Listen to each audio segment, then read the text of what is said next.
আমি যখন আমার কোনো ভিডিওর কমেন্ট চেক করি তখন কীরকম টাইপের কমেন্ট দেখতে পাই জানেন? আমার চ্যানেলটা সাবস্ক্রাইব করুন, আমিও আপনাকে আমার রিটার্ন চ্যানেলকে করব। Subscribe thank you. করবেন, আমি ব্যাক দিচ্ছি। আমার চ্যানেল সাবস্ক্রাইব আপনারা আমার করে চ্যানেল সাবস্ক্রাইব কমেন্ট দাদা করুন। ভাই, আমি আমিও আপনাদের অবশ্যই সাহায্য চাই। আপনার চ্যানেল আমার সাবস্ক্রাইব যারা চ্যানেলটা আমার চ্যানেল সাবস্ক্রাইব করবেন আপনার তারা চ্যানেল আমার সাবস্ক্রাইব বলবেন, করব। আমি তাদেরকে Stop! সাবস্ক্রাইব করব। Channel- stop!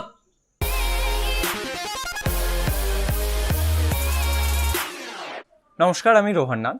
আজকে আমি আপনাদের সাব ফর সাব সম্পর্কিত সমস্ত প্রশ্নের উত্তর দেব। তো প্রথমেই দেখে নেব যে সাব ফর সাব জিনিসটা আসলে কি, তারপর সাব ফর সাব করলে আপনার চ্যানেলে কি কি লাভ হবে বা ক্ষতি হবে, এবং ফাইনালি ক্ষতি হলে কি কি ক্ষতি হবে। ওকে, সো চলুন টপিকে আসি যে সাব ফর সাব জিনিসটা আসলে কি দেখে নিই। সো সাব ফর সাব জিনিসটা আসলে হলো যে আমরা যখন নতুন নতুন ইউটিউব শুরু করি তখন আমাদের চ্যানেলে তো সাবস্ক্রাইবার থাকে না। সো স্বভাবতই সেই সময় আমরা যে ভিডিও আপলোড করি তাতে সেরকম ভিউজ আসে না। তো এই সময় আমাদের কিছু ইউটিউবার এটা মনে করে যে আমরা যেসব নিউ ইউটিউবাররা বা যেসব স্ট্রাগলিং ইউটিউবাররা আছি তারা সংখ্যাতে তো প্রচুর। সো আমরা যদি নিজেরাই নিজেদের চ্যানেলকে সাবস্ক্রাইব করে নিই তো তাহলে আমাদের সাবস্ক্রাইবার বেড়ে যাবে। তো তখন তারা কি করে, যে তখন তারা যেসব ইউটিউবারের চ্যানেল ফলো করে, মানে বড় ইউটিউবার বা ফেমাস ইউটিউবার, তাদের চ্যানেলের ভিডিওতে এরকম কমেন্ট করতে শুরু করে যে সাব ফর সাব, বা আপনি আমার চ্যানেল সাবস্ক্রাইব করুন আমি আপনার করব, বা 100% সাবস্ক্রাইব ব্যাক গ্যারেন্টি, এরকম টাইপের কমেন্ট করতে শুরু করে। কিন্তু ম্যাক্সিমাম ইউটিউবাররা এখন এইসব কমেন্টকে ফিল্টার করে দেয়। ইউটিউবে এখন কমেন্ট ফিল্টার করার ফিচার্স আছে, কিন্তু তবুও এছাড়াও আপনি যদি প্লে স্টোরে যান তো তাহলে সাব ফর সাব রিলেটেড অনেক অ্যাপ পেয়ে যাবেন। সো এবার আমাকে অনেকে কোয়েশ্চেন করবে যে এতে অসুবিধা কোথায়, আমরা যদি নিজেরাই নিজেদের চ্যানেলকে সাবস্ক্রাইব করে নিই তাতে প্রবলেম কি? সো প্রবলেম কি এটা আমি আপনাদেরকে খুব ভালোভাবে একটা উদাহরণ দিয়ে বোঝাবো। যেটা আমার কিছুদিন আগে আমার যে গ্রুপ আছে অনলাইন আড্ডা, সেখানে একজন পোস্ট করেছেন, তার নাম হচ্ছে রূপকথা। উনি লিখেছেন, ভাই একটা গ্রুপ খুলবো যেখানে লোক থাকবে 100 জন, আর সবার থাকবে 10টা করে জিমেল। সেখানে 100 জন যদি 10টা করে একজনকে সাবস্ক্রাইব করে তাহলে চলে আসে 1000টা সাবস্ক্রাইবার। আর এটাই আমার করার আশা, যদি আপনারা পাশে থাকেন ইনশাল্লাহ হয়ে যাবে, ইনবক্স মি। তো এই পোস্টটাতে 58টা কমেন্ট এসছে এবং প্রচুর লাইকসও এসছে। অনেকে খুব পজিটিভ রেসপন্স দিচ্ছেন যে হ্যাঁ আমরা সাবস্ক্রাইব করব, আমরা সাবস্ক্রাইব করতে চাই, এটা করতে চাই।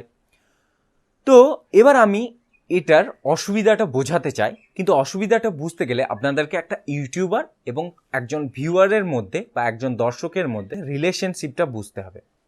সো একজন ইউটিউবার এবং তার দর্শকের মধ্যে রিলেশনশিপটা কি, ইউটিউবার যখন কোনো একটা ভিডিও আপলোড করে এবং সেই ভিডিওটা যখন কোনো একটা মানুষ দেখে তখন কি হয়, সেই ভিডিওটা দেখে যদি তার ভালো লাগে, যদি ভিডিওটাকে ইনফরমেটিভ মনে হয় বা ভিডিওটা এন্টারটেনিং মনে হয়, তখন সেই মানুষটি সেই চ্যানেলটাকে সাবস্ক্রাইব করে সেই চ্যানেলের মানে আগামী ভিডিওগুলো দেখার জন্য বা বিগত যেসব ভিডিও আপলোড করেছে সেগুলো দেখার জন্য। এতে কি হয়, ইউটিউবার এবং তার দর্শকের মধ্যে একটা মিউচুয়াল রেসপেক্ট তৈরি হয়। এই রেসপেক্টটা কীরকম, যে ইউটিউবার এটা জানে যে যে আমাকে সাবস্ক্রাইব করছে এই সাবস্ক্রাইবারটা আমার অর্গ্যানিক্যালি এসেছে, তার মানে এ আমার পরবর্তী ভিডিওগুলো দেখবে। এবং যে সাবস্ক্রাইবার মানে যে সাবস্ক্রাইব করলো বা যে ভিউয়ার, সেও জানে যে এই মানুষটা কোয়ালিটি ভিডিও আপলোড করেছে, একে দেখেই আমি সাবস্ক্রাইব করেছি। সো এ আগামী দিনেও এরকম আরও কোয়ালিটি ভিডিও বা খুব ভালো ভালো ভিডিও দেবে। এইটা হলো মিউচুয়াল রেসপেক্ট বা পারস্পরিক একটা ভরসা বা বিশ্বাস। কিন্তু আমরা যখন এরকমভাবে সাবস্ক্রাইব করি যে আমি আপনার চ্যানেলকে সাবস্ক্রাইব করলাম, আপনি আমার চ্যানেলকে সাবস্ক্রাইব করলেন, তখন এই আমাদের মধ্যে এই মিউচুয়াল ট্রাস্টটা তৈরি হয় না, এই পারস্পরিক যে ভরসা এটা তৈরি হয় না, এবং এটাই আমাদের প্রবলেমের কারণ হয়ে দাঁড়ায়। কীরকম প্রবলেম, ধরুন এই পোস্টের কথা মতো আমি যদি আমার 10টা জিমেল দিয়ে আপনার চ্যানেলে সাবস্ক্রাইব করেও নিলাম, তো তার কি গ্যারেন্টি আছে যে আমি আবার আপনার চ্যানেলকে আনসাবস্ক্রাইব করে দেবো না? এর কি কোনো গ্যারেন্টি আছে? গ্যারেন্টি নেই নিশ্চয়। সো এটা হতেই পারে, কোনো মানুষ আপনার চ্যানেলে সাবস্ক্রাইব করার পর আবার আনসাবস্ক্রাইব করে দিতেও পারে, কারণ আপনার কন্টেন্টের প্রতি ভালোবেসে তো সে আপনার চ্যানেলে সাবস্ক্রাইব করেনি, সে তো আপনার সঙ্গে ব্যবসা করেছে, একটা সওদা করেছে। আপনি তার চ্যানেল সাবস্ক্রাইব করবেন এবং সে আপনার চ্যানেল সাবস্ক্রাইব করবে। সো এর মধ্যে কোনো রকম মিউচুয়াল ট্রাস্ট নেই। এবার আমি মানলাম যে আপনি এরকমভাবে 100টা সাবস্ক্রাইবার পেয়ে গেলেন, কিন্তু এই যে 100টা সাবস্ক্রাইবার পেলেন সেটা তো আসলে 100টা সাবস্ক্রাইবার নয়, সেটা তো আসলে 10টা সাবস্ক্রাইবার, মানে 10 জনেরই 10টা করে জিমেল, এবং এই 10টাও কিন্তু আপনার কন্টেন্ট দেখে আসেনি, আপনার সঙ্গে একটা মানে ঠিকে বা চুক্তি করেছে বলে কিন্তু এসেছে। ওকে, সো আপনি যখন এরপর ভিডিও আপলোড করবেন তখন কী পাবেন, দেখতে পাবেন যে 4 জন কি 5 জন আপনার ভিডিওতে ভিউজ আসছে, অথচ আপনার সাবস্ক্রাইবার আছে 100টা। ওকে, এবং আপনি যদি ওয়াচ টাইম চেক করেন তো তাহলে দেখবেন 5 সেকেন্ড কি 10 সেকেন্ড হচ্ছে আপনার ওয়াচ টাইম। সো এতে কোনো লাভ নেই। এবার আমি আপনাদেরকে বলি এরকম করলে আপনার কি কি অসুবিধা হবে। অসুবিধাটা কি হবে সেটা বোঝানোর আগে বা বলার আগে আমি আপনাদেরকে বলবো যে ইউটিউবের এই পলিসিটা একবার দেখে নিতে। ইউটিউবের এই পলিসিটার নাম হচ্ছে spam deceptive practice and scam policies. তো এই পলিসিটার লিঙ্ক আমি ডেসক্রিপশানে দিয়ে দেবো, আপনারা একবার পড়ে নেবেন, ঠিক আছে? সো এই পলিসিতে একটা আলাদা করে সেকশন করা আছে। সো সেকশনটার নাম হচ্ছে ইনসেন্টিভাইজেশন স্প্যাম।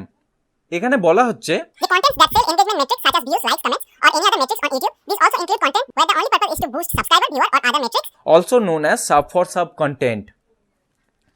সো ইউটিউব এর জন্যেও মানে সাব ফর সাব কন্টেন্টের জন্যেও স্প্যাম এবং ডিসেপটিভ পলিসির আন্ডারে একটা আলাদা পয়েন্ট করে রেখেছে, এবং আমি এটাই আপনাদেরকে হাইলাইট করতে চাইছি। সময় পেলে একবার পড়ে নেবেন কিন্তু, হ্যাঁ, এই পলিসিটা, তাহলে খুব ভালোভাবে বুঝতে পারবেন। সো এই পলিসি অনুযায়ী আপনার কি কি হতে পারে আপনার চ্যানেলের সঙ্গে। প্রথম, আপনার চ্যানেলকে সাসপেন্ড করা হবে, ঠিক আছে? আপনার চ্যানেলকে পার্মানেন্টলি সাসপেন্ড বা ডিলিট করে দেওয়া হবে। সেকেন্ড, আপনি যখন আপনার চ্যানেলকে মনিটাইজেশনের জন্য রিভিউয়ে পাঠাবেন তখন আপনার এইসব সাবস্ক্রাইবারগুলো অর্গানিক সাবস্ক্রাইবার না হওয়ার জন্য আপনার চ্যানেলে মনিটাইজেশন অন হবে না, মানে মনিটাইজেশন রিজেক্ট হয়ে যাবে। অ্যান্ড থার্ড, ইউটিউব আপনার ভিডিওকে অর্গানিক্যালি প্রমোট করা বন্ধ করে দেবে। মানে আপনি যখন কোনো ভিডিওস দেখছেন তার আশেপাশে যেসব সাজেস্টেড ভিডিও আসে না, সেই সব জায়গায় আপনার ভিডিওকে প্রমোট করা ইউটিউব বন্ধ করে দেবে। সো ন্যাচারালি আপনার ভিডিও আর ভাইরাল হবে না এবং অর্গানিক ভিউজও আসবে না আপনার ভিডিওতে, ঠিক আছে? সো এইগুলো হলো মেন প্রবলেম, বা এই সব জিনিসগুলো আপনার সঙ্গে হতে পারে যদি আপনি এই সাব ফর সাব করেন। সো আপনি নিজেই বুঝতে পারছেন যে এরপর আপনার সঙ্গে কি হতে চলেছে। সো অন্যের ভিডিওতে এই সাব ফর সাব কমেন্ট করা বন্ধ করুন, বা you subscribe me, I will subscribe you, বা আপনি আমার সাবস্ক্রাইব করুন, আমি আপনার করব সাবস্ক্রাইব, এইসব কমেন্ট করা বন্ধ করে দিন, ঠিক আছে?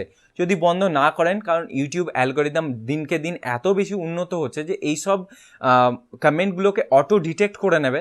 সো এরপর আপনার চ্যানেলকে যদি পাঠিয়ে দেয় ওই স্প্যাম সেকশনে, সো যদি ডিলিট হয়ে যায় তো ডিলিট হবে, যদি না হয় তাহলে আপনার ভিডিও আর কখনো ভাইরাল হবে না, আপনার চ্যানেল আর গ্রো করবে না।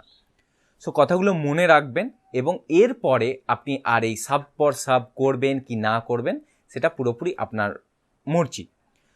এবং আপনার যদি মনে হয় যে আমি এই কথাগুলো মন গড়ে বলছি কি নিজের মতো করে বলছি, তাহলে আপনি নিচে ওই ডেসক্রিপশনে যে YouTube spam and deceptive policy আছে সেটা তাহলে একবার ভালো করে পড়ে নেবেন। ওকে, সো এই ভিডিওটা এখানেই শেষ করছি। এই সম্পর্কিত আর যা প্রশ্ন আছে আমাকে কমেন্টে লিখে জানাবেন, আমি প্রশ্নের উত্তর দেওয়ার চেষ্টা করব। ওকে, থ্যাংক ইউ।